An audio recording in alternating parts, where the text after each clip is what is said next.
اللہ کو راضی کر لو، اللہ تمہاری دنیا بھی اچھی کر دے گا، آخرت بھی اچھی کر دے گا۔ اللہ کیسے راضی ہوگا؟ اللہ کی رضا والے کام کریں جس سے رب راضی ہوتا ہے، اللہ کی عبادت کریں، ہیں اس کی ناراضی والے کاموں سے بچیں۔ تو یہ سبحان اللہ فائدے ہیں۔ کیسے غیب سے راستے نکلتے ہیں؟ سنو، نیکی کا فائدہ، کسی کی مدد کرنے کا فائدہ، بڑا کمال کا واقعہ۔ آج سے تقریباً 150-200 سال پہلے کا یہ واقعہ۔ عرب کے کسی دیہات میں ایک رہنے والا شخص تھا جس کا نام تھا ابن جدعان۔ موسم بہار میں ایک بار وہ اپنے اونٹوں کے باڑے میں پہنچا تو اس کے اونٹ بڑے خربا تھے، صحت مند تھے۔ اونٹنی تو بہت ہی صحت مند تھی، کمال کا اس سے دودھ اتر رہا تھا نا۔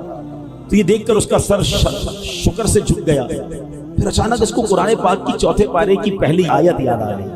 وہ آیت کیا ہے؟ لن تنالوا البر حتى تنفقوا مما تحبون۔ اللہ فرماتا تم ہرگز بھلائی کو نہ پہنچو گے جب تک راہ خدا میں اپنی پیاری چیز خرچ نہ کرو۔ تو اس نے فیصلہ کر لیا کہ اس اونٹنی اور اس کے بچے کو راہ خدا میں صدقہ کر دوں گا کہ اتنا دودھ دے رہی ہے، اتنی اچھی اونٹنی ہے، تو میں اس اونٹنی کو ہی صدقہ کر دیتا ہوں، سب سے اچھی چیز تھی۔ یہ بڑی کمال کی بات ہے۔ میں اس آیت اور اس کے ترجمے اور اس کی تفصیل پر تھوڑی دیر بعد بات کرتا ہوں، پھر آپ کو سمجھ آئے گی کہ اپنی پیاری چیز خرچ کرنے کا اجر کتنا ہے۔ تو اس نے کیا کیا کہ یہ اونٹنی کو اور بچے کو ساتھ لیا اور ایک پڑوسی کے گھر پہنچ گیا۔ پڑوسی کی 7 غریب بیٹیاں تھیں، بڑا غریب تھا۔ دروازہ کھٹکھٹایا اور جیسے ہی دروازہ کھولا تو کہا یہ اونٹنی، اس کا بچہ، یہ آپ کو تحفہ ہے۔ پڑوسی تو حیران، دودھ دینے والی اونٹنی میرے گھر آ گئی، بڑی دعائیں دی اس نے۔ اب یہ ابن جدعان جو ہے وہ چلا گیا۔ کچھ عرصہ ہوا تو بڑا قحط آ گیا، پانی بھی نہیں، بارشیں بھی نہیں ہو رہی، ہر طرف پانی کی قلت، ایک ایک گھونٹ کو لوگ ترسنے لگے۔ ابن جدعان نے اپنے بیٹوں کو ساتھ لیا کہ چلو پانی ڈھونڈتے ہیں۔ ڈھونڈتے ڈھونڈتے وہ ایک غار، انڈر گراؤنڈ ایک غار تھا، اس پہ چلا گیا۔ جب اندر اترا تو کہ شاید یہاں پانی مل جائے، اندر اترا تو پانی میں تو گیا لیکن پانی نہیں تھا بلکہ دلدل تھی۔ بچوں نے بڑی آوازیں لگائیں، ابن جدعان باہر ہی نہیں نکل سکا۔ بچے تھوڑی دیر، ایک آدھ دن تو انتظار کیا، لگتا ہے ابا جی تو گئے۔ یہ بچے گھر آئے اور ابا جی کے لیے سمجھ لے فاتحہ پڑھی اور سب نے ابو کا مال آپس میں بانٹنا شروع کیا۔ پھر سوچا ابو کے پاس ایک اونٹنی بھی تھی، وہ اونٹنی تو ابو نے پڑوسی کو دے دی، لالچی بچہ تھے، کہ یہ تو واپس لینی چاہیے اس سے، اتنی کمال کی اونٹنی تھی، بھائی جان بڑا دودھ دیتی تھی۔ پہنچ گئے پڑوسی کے پاس، کہا آپ کو یاد ہے ابو نے آپ کو ایک اونٹنی دی تھی؟ کہا ہاں۔ بولا میں واپس چاہیے۔ ابو کہاں ہیں؟ کہا وہ تو دلدل میں گئے، نکلے نہیں وہاں سے۔ پڑوسی بھی کمال کا تھا، کہا ٹھیک ہے تمہیں چاہیے تو واپس لے لو۔ اونٹنی واپس دی اور یہ پڑوسی ڈھونڈنے نکل گیا اپنے محسن کو کہ یہ مجھے اس نے بڑے مشکل وقت میں مدد کی تھی، آج میں اس کی مدد کروں گا۔ ڈھونڈتے ڈھونڈتے اس غار میں پہنچا، اندر اتر گیا، دلدل نظر آیا، اس نے آوازیں دینا شروع کی تو اس پڑوسی کو قریب سے کہیں سے سانس کی آواز آنے لگی۔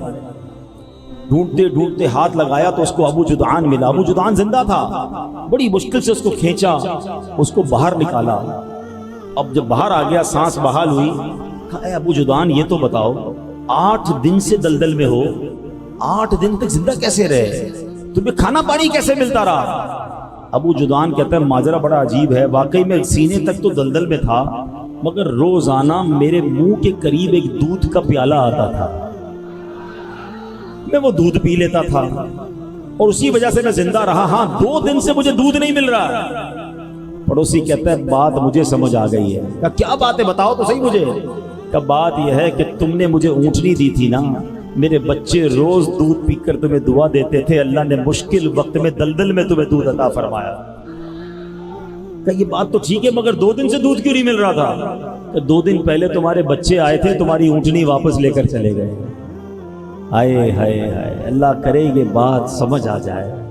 کسی کو نوالا کھلا دو، اللہ تم سے مصیبتوں کو ٹال دے گا۔ کسی کی غربت میں مدد کر دو، اللہ تمہارے دکھ دور کر دے گا۔ کسی کو تم انشاءاللہ پانی پلاؤ، اس کی پیاس بجھاؤ، اللہ تمہاری دنیا اور آخرت کی پیاس بجھا دے گا۔ یہ بلائیں ٹلتی ہیں لوگوں کی دعاؤں سے، کسی کا ہاتھ پکڑ لو۔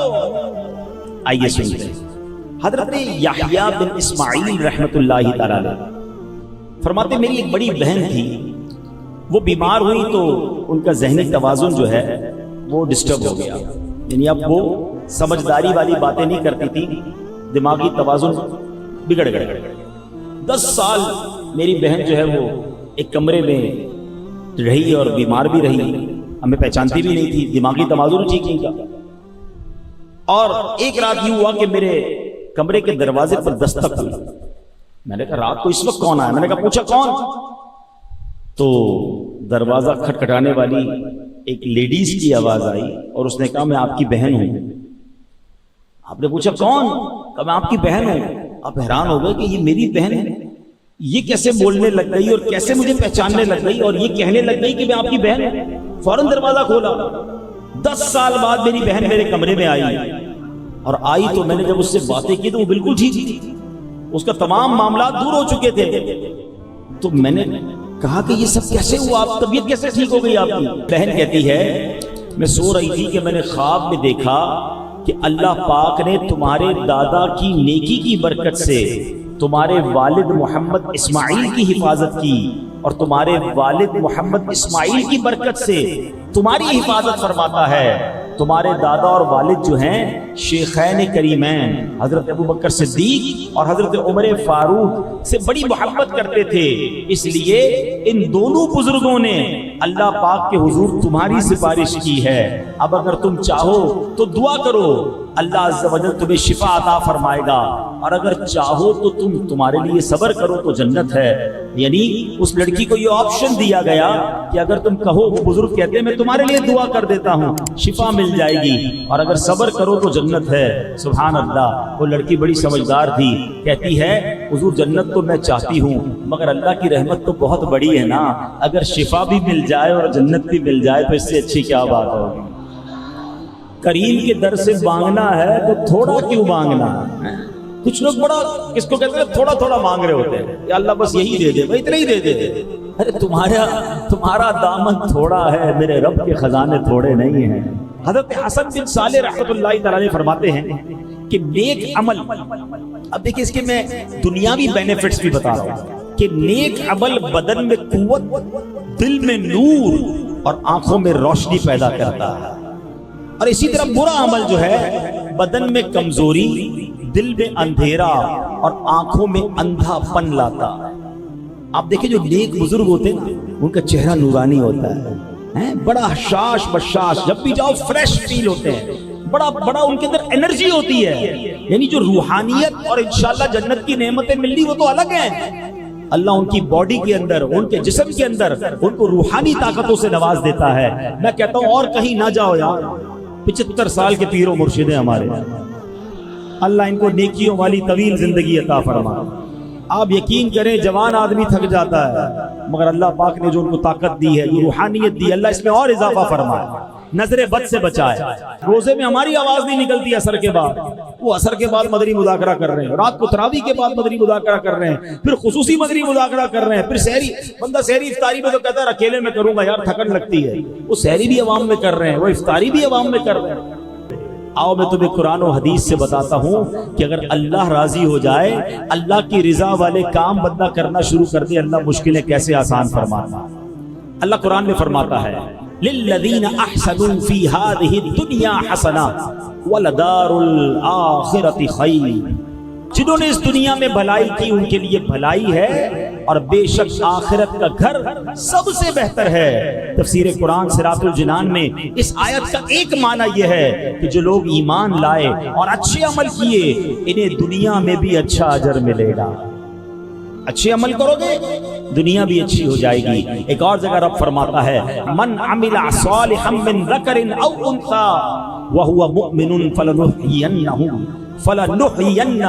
حیاة طیبہ، جو مرد یا عورت نیک عمل کرے اور وہ مسلمان ہو تو ہم ضرور اسے پاکیزہ زندگی دیں گے۔ اچھے عمل کرو گے اللہ آسان رزق والی برکت والی زندگی دے گا۔ اور قرآن فارمولہ دے رہا ہے، اللہ قرآن میں فرماتا ہے وَمَن يَتَّقِ اللَّهَ يَجْعَلْ لَهُ مِنْ أَمْرِهِ يُسْرًا، اللہ قرآن میں فرماتا ہے جو اللہ سے ڈرے اللہ اس کے کام میں آسانی فرما دے۔ اللہ سے خوف تو کرو نا، گناہ سے تو بچو، اگر مشکل سے نکلنا ہے نا تو اللہ کی فرما برداری کرو۔ ایک اور جگہ رب فرماتا ہے وَمَن يَتَّقِ اللَّهَ يَجْعَلْ لَهُ مَخْرَجًا، اگر جو اللہ سے ڈرے اللہ اس کے لیے نجات کا راستہ نکال دے گا۔ اللہ ایسے راستے نکالتا ہے جب بندہ اللہ کی فرما برداری کرتا ہے. اللہ کی نافرمانی بھی کرتے ہیں پھر کہتے ہیں یار پتہ نہیں کون سا گناہ ہو گیا, مسئلے حل ہی نہیں ہو رہے, میری دعائیں قبول نہیں ہو رہی. اچھا نماز پڑھتے ہیں, ہاں وہ تو کبھی کبھی پڑھ لیتے ہیں. اچھا نماز قضا بھی ہو رہی ہے اور اس کو اس بات کا احساس بھی نہیں کہ پتہ نہیں کون سا گناہ کر رہا ہوں. ارے بھائی تو سب سے بڑا گناہ کر رہا ہے.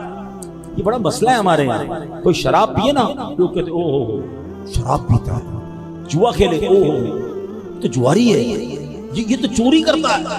اچھا ہم نے اپنے طور پر گناہوں کی اپنی ڈیفینیشن بنا لی ہے. یقیناً چوری, شراب, جوا حرام, جہنم میں لے جانے والا کام, مگر نماز نہ پڑھنا یہ اس سے بڑا گناہ ہے. اچھا کوئی بات نہیں, نماز جمعے کی پڑھتا ہے وہ کوئی گناہ ہی نہیں ہے. ہم نے بھی اپنے طور پہ گناہوں کی ڈیفینیشن بنا لی ہے. خدارا اللہ کی غضب سے ڈرو, اور جس دن اللہ کی فرما برداری کرو گے اللہ آپ کو انشاءاللہ غیب سے راستے نکالے گا.